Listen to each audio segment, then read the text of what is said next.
इतने सारे भिक्षु द्वार पर?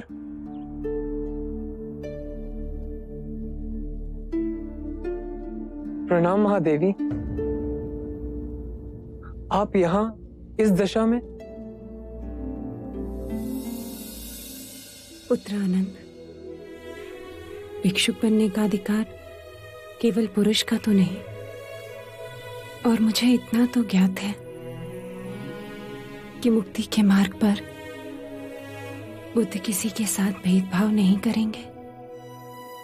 शांति पाने का अधिकार सबको है।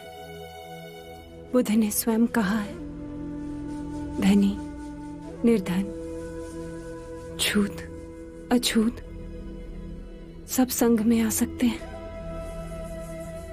आशा है स्त्रियों के साथ भेद ना होगा। आप सब आए कैसे? हम सभी कपिलवस्तु से पद यात्रा कर आए हैं। 15 दिन हम रास्ते पर सोए, गांव से भिक्षा मांग खाया। बहुत आशा लिए आए हैं कि हमें निराशा ना मिले। आपने इतने कष्ट उठाए, सुन के पीड़ा हुई, परंतु आप तो जानती हैं कि बुद्ध संघ में स्त्रियों को नहीं लेंगे। क्षमा, पर आपको लौटना होगा।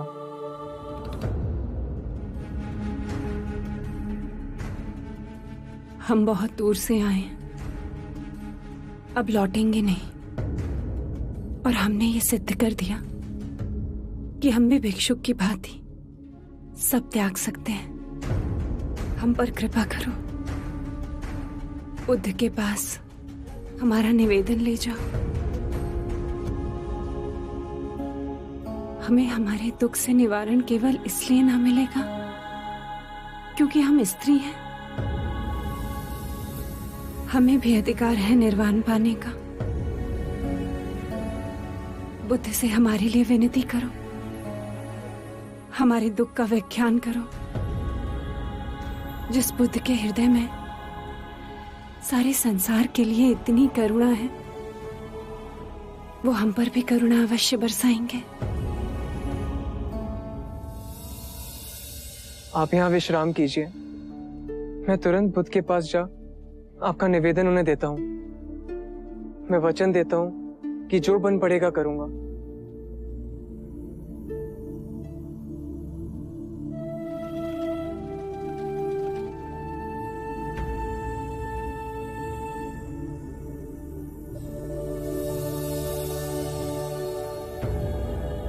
मन में कोई द्वंद्व उठा है आनंद?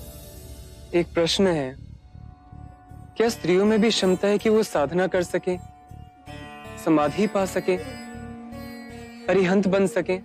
कोई संदेह नहीं, स्त्रियों में महान शक्ति है। तो संघ के द्वार स्त्रियों के लिए क्यों बंद हैं? शाक्य मुनि, महादेवी प्रजापति अपना सब त्याग कर, गेरुआ धारण कर कपिलवस्तु से पैदल चल आपके पास आई हैं। उनके पांव रक्त से लथपथ, छाले पड़े हुए हैं। ये सिद्ध कर कि जितनी यातना पुरुष झेल सकता है, उतनी स्त्री भी झेल सकती है। आंखों में केवल एक ही आशा लिए और हाथ विनती से जोड़े कि उन जैसी स्त्रियों को आप दिशा दिखाएंगे। उन्होंने कहा है कि स्त्रियां पूर्ण जीव हैं, उन्हें भी अधिकार है मुक्ति पाने का। हे करुणा निधान, अपनी कृपा का हाथ उन दुखियारियों पे रखिए।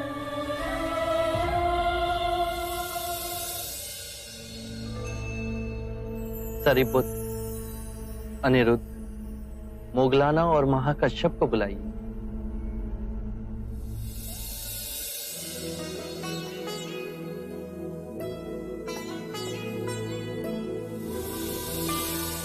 प्रणाम महादेवी। क्या? नहीं, मैंने जल का त्याग किया है। जब तक अब बुद्ध मुझे दीक्षा नहीं देंगे, मैं जल ग्रहण नहीं करूंगी। आप सबने जो 8 नियम बनाए हैं, उससे मैं सहमत हूं। आनंद, तुम जाकर इन नियमों की जानकारी दे दो। यदि आप स्वयं आए तो माता प्रजापति को प्रसन्नता होगी।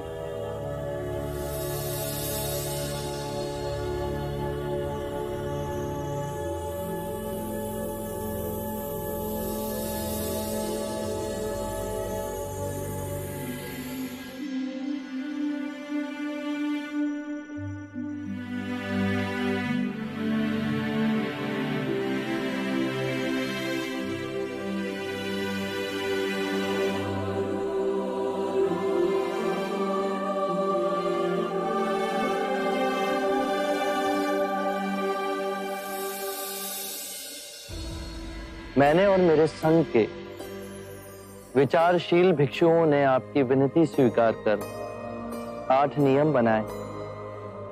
यदि आप सभी को ये नियम मान्य हो तो आज ही आपको दीक्षा दे भिक्षुनी बनाया जाएगा। आभार।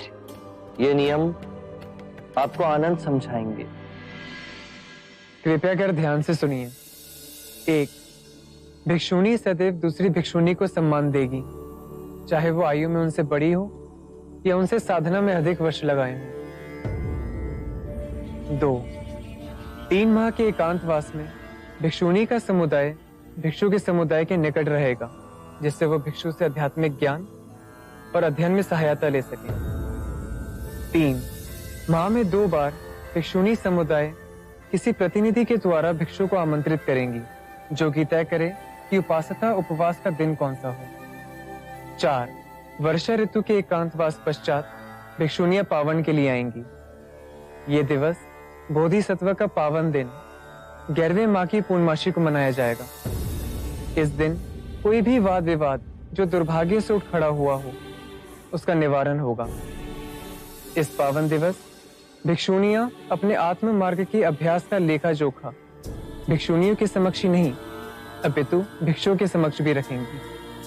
5, यदि किसी भी भिक्षुनी ने किसी भी नियम का उल्लंघन किया हो तो उसे भिक्षु और भिक्षुनियों के समक्ष यह स्वीकारना होगा। 6, आत्मिक अभ्यास के पश्चात नवदीक्षित को पूर्ण भिक्षुनी बनने के वचन भिक्षु और भिक्षुनियों के समक्ष ही लेने होंगे। 7, भिक्षुनी किसी भी भिक्षु की आलोचना और निंदा नहीं करेगी। 8, भिक्षुनी किसी भी नए भिक्षु को धर्म का ज्ञान नहीं देगी। क्या आप सभी को ये नियम मान्य है?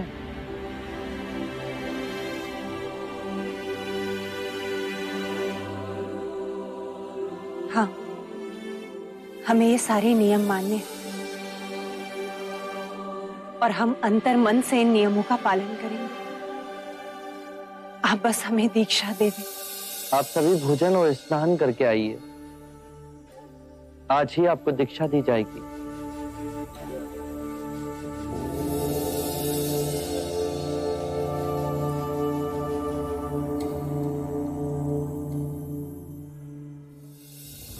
आप सब चिंता ना करें।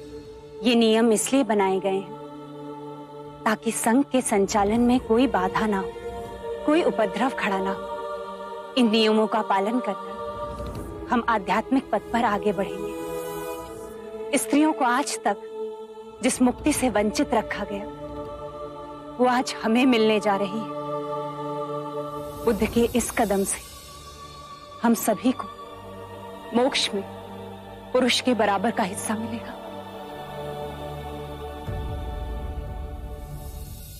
महामाया प्रजापती ज्या पद्धतीने सिद्धार्थ गौतमांना भेटली आणि दीक्षासाठी आग्रह करत आनंदशी जी बोलली आणि तो सर्व प्रकार आता तुम्ही बघितलेला आहे आणि त्याच्यावरती सिद्धार्थ गौतमांनी आनंदला सांगितलं की इथे दीक्षा घेतल्यानंतर तुम्हाला काय काय करावं लागेल आणि त्याच्यामध्ये कलम नंबर 6 मध्ये लिहिलेले की तुम्ही इथले कुठलेही तंटात भांडणं असतील तर ते तुम्ही स्त्रियांनी सर्वांसोबत त्यांना सॉल्व करायचे, त्यांना हे करायचं आहे, असे भांडणं निपटवायचे आहेत।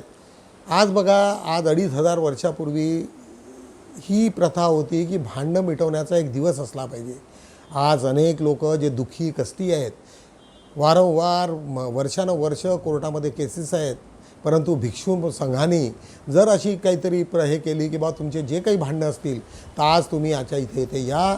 आज एक मोठा रिलीफ आपल्याला भगवान गौतम बुद्धाच्या त्याच्यावरनं आपल्याला मिळेल। निश्चितच मला असं वाटते की याच्यावरती सर्व स्त्रियांनी मोठ्या प्रमाणामध्ये त्याच्यात हे करावं, सहभाग घ्यावं आणि त्याच्यासाठी काही लीगल ॲक्शन्स असणारे काही लोक असतील ज्यांना वकिलीमध्ये चालणं ज्ञान आहे त्याच्यावरती त्यांनी निश्चितच यावं। अशा रीतीचा हा व्हिडिओ मी तुम्हाला प्रेझेंट केलेला आहे। आता बघूया दैनिक आपण कालचा स्वातंत्र्य दिवसाचा दिवस होता. अत्यंत महत्त्वाच्या काही घटना होत्या. लाल किल्ल्यावरनं पंतप्रधान नरेंद्र मोदी यांचं भाषण झालं, परंतु त्याच्यामध्ये सर्वात मोठं टार्गेट जे होतं राहुल गांधीचं, जिथे प्रोटोकॉलच्या हिशोबाने त्यांना 6वा किंवा 7वा नंबर पाहिजे होता किंवा सोनिया गांधींना सातत्यानं त्या मोठ्या रोमध्ये बसवत होते, पण राहुल गांधींना मात्र आता शेवटच्या बेंचमध्ये बाकात बसावं लागलं आणि ते विरोधी पक्ष नेते असताना अशा पद्धतीचा अपमान. त्याच्यामुळे संपूर्ण भाषणाच्या वेळेस राहुल गांधीवरती फोकस होत होतं. यांना असं वाटत होतं की द्वेष किती करावा, म्हणजे नरेंद्र मोदीच्या गव्हर्नमेंटनी द्वेष किती करावा, कुठं ना कुठेतरी स्पोर्टली घ्यावं, त्याच्यामुळे त्याचे परिणाम त्यांनाच भोगावे लागतील, त्यांचेच लोक नाराज होतील आणि जर समोर बसवलं असतं तरी काय बिघडलं असतं, त्यांचाच मोठेपण झाला असता. परंतु या साध्या साध्या गोष्टी आपल्या समजलेल्या नाही नरेंद्र मोदींना किंवा त्यांच्या सरकारला किंवा RSSला समजलेल्या नाही. त्याच्यामध्ये फार मोठं दुर्भाग्य आहे आमच्या देशाचं की लोक स्पिरिटली कामं करत नाही किंवा त्या अर्थानं घेत नाही. राष्ट्रीय आज ज्या पदावर बसलेले आहेत ते सर्वांसोबत द्वेषाने नाही कामं करू शकत आणि ते जर तो द्वेष जर असाच कंटिन्यू राहिला, त्याच्यामुळे जे आधी तुमचा इतिहासामध्ये ब्राह्मणांचा RSSचा जो अजेंडा होता तो अत्यंत द्वेष आणि अत्यंत घाणेरडा होता, ते तुम्हा सर्व लोकांना माहिती आहे आणि टचॅबिलिटी त्यांनी एस्टॅब्लिश केलेली होती. या सर्व याच्यावरनं निश्चितच तुम्हाला याच्यातनं काही ना काहीतरी मिळेल. आज बघूया दैनिक बहुजन सौरभच्या पेपरचा आम्ही आज आढावा घेऊया. काल पेपर निघाला नाही, परंतु कालच्याच पेपरचा आम्ही थोडक्यात आढावा घेऊ. अत्यंत महत्त्वाच्या काही बातम्या आहेत. कर्नाटक सरकारने SBI आणि PNB सोबतच्या सर्व व्यवहाराला दिली स्थगिती. तुम्हाला माहिती असेल की SBI आणि PNB या दोन संस्थांमध्ये जेवढे लोक मोठमोठाले फ्रॉड करून पळून गेले त्याच्यामध्ये महत्त्वाच्या संस्था होत्या. अनेक ठिकाणी SBIचे जेवढे जे काही अकाउंट होते आणि SBIच्या लोकांनी कर्ज देण्याच्या नावाखाली क्रेडिट कार्डच्या याच्यामध्ये अनेक लोकांना खूप त्रास दिलेले. त्याच्यामुळे तिथल्या गव्हर्नमेंटनी अनेकदा त्यांना पत्र पाठवले की तुम्ही याच्यातनं सुधारणा करा, परंतु सुधारणा न केल्यामुळे त्यांनी संपूर्ण गव्हर्नमेंट यंत्रणेला कर्नाटक गव्हर्नमेंटनी सांगितलं की या सर्व इथले जे कोणी अकाउंट्स असतील ते तुम्ही सीज करा, तिथनं विड्रॉ करा आणि त्यांना बिलकुल आपल्या स्टेटमध्ये थारा देऊ नका. अत्यंत कठोर असा निर्णय कर्नाटक सरकारने घेतलेला आहे, परंतु तो त्यांच्या अखत्यारीत होता, त्यांच्या अधिकारात होता, म्हणून तो घेऊ शकले. त्याच्या शेजारी पीडितेला न्याय देण्याऐवजी आरोपीला वाचवण्याचा प्रयत्न, राहुल गांधींची टीका, कलकत्त्यामध्ये ज्या पद्धतीने मोठ्या प्रकारात तिथे झालेला आहे, एक डॉक्टरला पोरीला तिथे रेप आणि नंतर मग तिचा मर्डर, त्याच्यामुळे संपूर्ण भारतात मोठ्या प्रमाणात त्याच्या प्रतिक्रिया उमटलेल्या आहे. त्याच्याच खाली सेबीवरील आरोपांची चौकशी करण्यासाठी विरोधकाची संयुक्त संसदीय समितीची मागणी, JPC जॉईंट पार्लिमेंटरी कमिटीची मागणी पहिल्या दिवसापासून करत आहे. मागच्या वेळेस ती फेटाळण्यात लावली होती, परंतु यावेळेस मात्र ते जोरात त्याला आवाज पकडत आहेत. आज एक पंजाब सरकारची नितीन गडकरीच्या पत्रावर आगपाखाड, तिथे रस्त्याचं मोठं बांधकाम सुरू होतं आणि त्याच्यामध्ये अजूनपर्यंत ॲक्वाजिशनचे अनेक लोकांचे जे नॅशनल हायवे असले की सेंट्रल गव्हर्नमेंटचा इन्व्हॉल्वमेंट होते, परंतु अजूनपर्यंत त्यांनी ते रस्त्याचं भुगतान न केल्यामुळे तिथे अनेक गोष्टी, तिथे कायद्याचा इश्यू सुरुवात झालेला आहे आणि अशा ठिकाणी त्याच्यावरती त्यांना त्याच्यात आलेलं यांचं पत्र नितीन गडकरींचं हे त्यांना त्रासदायक होतं. त्याच्यामुळे आम आदमी पार्टीला धक्का बसला. त्याच्याच खाली आज अत्यंत स्वातंत्र्य दिनाच्या अनेक ठिकाणी शुभेच्छा आलेल्या आहेत. डॉक्टर प्रदीप आगलावेत, साची बिल्डर, अनेक लोक, नारनवरे, अनेक लोकांचे आहेत. आज 5-4 बघूया. 5-4 मातोश्री मैनाबाई शाळेतील होतकरू विद्यार्थ्यांना गणवेश, अत्यंत महत्त्वाची बाब आहे. लोकांनी अशा सर्वांनी स्वयंस्फूर्त पद्धतीने करायला पाहिजे. इंदिरा गांधी महाविद्यालयात लायब्ररीचे जनक SR रंगनाथन जयंती साजरी करण्यात आलेली आहे. नागपूरची कळमेश्वर इथल्या महाविद्यालयात ती बाब आहे. विविध संघटनाची विहार मंथन बैठकीत सुप्रीम कोर्टाचा निर्णय, असंवैधानिक आंदोलनाची भूमिका, तिथे कोणी वकील नाही, वकील होते, परंतु त्यांनी किती विषय त्यांना समजला आम्ही बातमी दिलेली आहे, तुम्ही लोकांनी तो वाचायचा आहे. भारतीय कम्युनिस्ट पक्षाचे आज तिरंगा ध्वजारोपण, अनेक लोकांच्या आजच्या याच्यामध्ये सर्वांनी 15 ऑगस्टच्या शुभेच्छेमुळे संपूर्ण पेपर रंगून आहे. आज 5-2 स्वातंत्र्याच्याच बाबतीमधले आज अग्रलेख आहे. ब्रिटिश मुक्त भारताच्या राजकीय स्वातंत्र्याचा अन्वयार्थ याच्यावरती आहे. असं टायटल आहे आमचं. सेवा जवळून, आदर दुरून आणि ज्ञान आतून असावे. बरोबर आहे. ज्ञान हे अंतःकरणात असलं पाहिजे. त्याच्याच पान 2 वरती भारतीय स्वातंत्र्य यांचे भवितव्य आणि डॉक्टर बाबासाहेब आंबेडकरांची भूमिका. बाबासाहेबांनी अत्यंत कठोर पद्धतीने सांगितले की आमचा शेवटला थेंब असेपर्यंत आम्ही या स्वातंत्र्यासाठी भांडत राहिलं पाहिजे. त्यांनी संदर्भात दिलेलं आहे की भाग 18 मध्ये पृष्ठ 3 156 पेज नंबर 178 मध्ये बाबासाहेबांची सर्व भूमिका त्याच्यामध्ये मांडलेली आहे. आता त्याच्याच खाली सारे आयुष्य देशाच्या संरक्षणार्थ वेचीन. बाबासाहेबांचं म्हणणं आहे की मी आता उरलेलं आयुष्य या देशाच्याच भल्यासारखं मी करील. मिलिंद मारकर यांचा लेख. आज त्याच्याच खाली 15 ऑगस्टचा लेख मंदाकिनी काकडे हिचा फार चांगल्या पद्धतीने आज त्यांनी वेगवेगळ्या पद्धतीचं एक्सप्लेन करून इस्रोचं काम 15 ऑगस्टपासून आपण जेव्हापासून आपला देश स्वातंत्र्य झाला त्याच्यानंतर आपण काय काय घडामोडी केलेल्या आहे त्याच्यावरती आधारित आलेख. आज वामन शेळमाके यांना सांगितलेलं आहे की स्वातंत्र्याच्या लढ्यात मोठ्या प्रमाणामध्ये आदिवासीचा हे होता भाग होता. त्यांनी ब्रिटिशांना हाकलण्यासाठी अनेक प्रयत्न केले. त्याच्यासाठी अनेक लोकांचे जीव गेले. परंतु आज मात्र सर्वीकडे आदिवासींच्या बाबतीत काही बोलल्या जात नाही आहे. स्वातंत्र्य त्यांचा लढा हा अत्यंत दुर्मिळ झाल्यासारखं दिसते आहे. परंतु खऱ्या अर्थानं आदिवासींनीच तो मोठा कार्यक्रम केलेला म्हणजे मोठी प्रतिक्रिया होत्या. त्यांनी लढवय्ये होते आदिवासी आणि जंगलातूनच ते वार करायचे. आज पान 3 वरती बघूया. मी समाजकार्यात आणि राजकारणात पडलो पण आजन्म विद्यार्थीच आहे असं म्हणणारे डॉक्टर बाबासाहेब आंबेडकर तिथे म्हणाले की मी विद्यार्थीच राहील. त्याच्यात खाली एक धनराज डहाट यांचा लेख डॉक्टर बाबासाहेब आंबेडकरांची स्वातंत्र्य संकल्पना काय होती त्याच्यावरती आधारित फार चांगला लेख. आज त्याच्यात किमिया स्वातंत्र्याची याच्यावरती आधारित एक प्राध्यापक सरोज डांगे हिचा लेख अत्यंत महत्त्वाचा आहे. आज त्याच्याच खाली भारतीय स्वातंत्र्य लढ्यातील या 20 थोर महिला सेनानीला सलाम. त्याच्यामध्ये प्रामुख्यानं बेगमा रोयका, सरोजिनी नायडू, कित्तूर राणी चेन्नम्मा, त्याच्यानंतर झलकारीबाई, उमाबाई कुंदापूर, सावित्रीबाई फुले, कॅप्टन महालक्ष्मी सहगल, मूलमती, उदयदेवी, जानकी आदी नालपन अनेक अशा पद्धतीच्या 20 थोर महिलांचा त्याच्यामध्ये आम्ही उल्लेख केलेला आहे. अशा रीतीने आम्ही दैनिक मजूर सरबला आम्ही आढावा घेतला आहे. निश्चितच मी तुम्हाला रोजसारखा आज अपील करेल की जास्तीत जास्त लोकांना तुम्ही याला फॉरवर्ड करा, लाईक करा आणि जास्तीत जास्त लोकांना त्यांना प्रमोट करा लिहायसाठी. आणि चांगल्या गोष्टी जर असतील तर त्याला निश्चितच आम्ही त्याला मदत करू. मला डॉक्टर बाबासाहेब आंबेडकरांची भूमिका त्याच्यासोबत बुद्धाची भूमिका अत्यंत महत्त्वाची वाटते. आणि बुद्धाच्या ह्याच्यातनं आजच्या रेफरन्स खाली आपण त्याला लिंक करू शकू हा आमचा नेहमीचा प्रयत्न राहतो. एवढं बोलतो आणि थांबतो. भेटूया आपण उद्या. जय भीम.